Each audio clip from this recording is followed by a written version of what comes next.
I was going to bring up this idea that a lot of the social commentary on this is quite dated because the novel is from the 80s. And this whole idea of the network does not really work anymore, right? This idea that this is one show that everybody watches and that can control the cultural narrative and the perceptions of everybody does not exist anymore, right? And social media is completely absent from this. Like at no point does it play any kind of factor. So that makes the movie a huge anachronism. But one thing that it adds compared to the original is that, like you mentioned, this whole thing about AI and AI fakes, where they can just manufacture video. Like once they have a bunch of footage of Richards, they can make him say anything on video. That is not something that was in the 1980s novel. Like they don't even have to make him cooperate.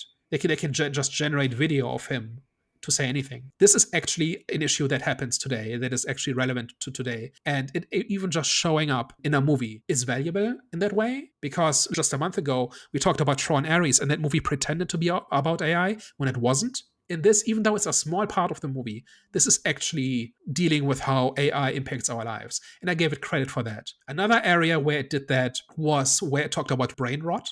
Richards takes refuge with the anarchist, right? His mom is just watching Freebie all day, and he says about how, oh, like she used to be a really thoughtful and caring person, and now her brain is just melted because all she hears is the TV telling her who to hate. There's a few people in the world today who have seen that happen with their parents.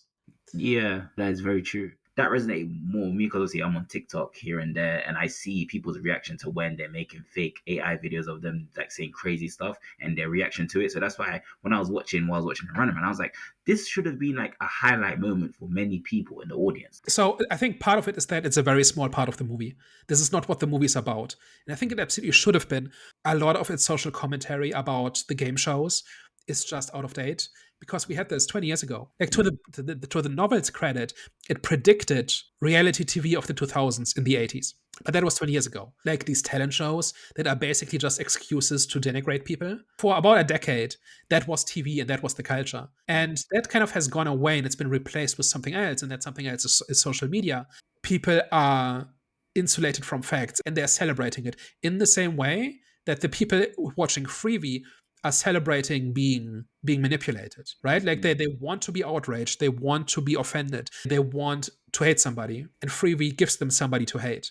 By making it a TV station, I think it weakens it because it feels old. And I think a lot of people are going to look at this and say, well, this is not me, this is my parents, or this is my grandparents, or whatever, right? But I'm better than them because I get my information from trusted sources on TikTok. This is a thing that is happening in our society right now, and science fiction should speak to that. It should comment on it.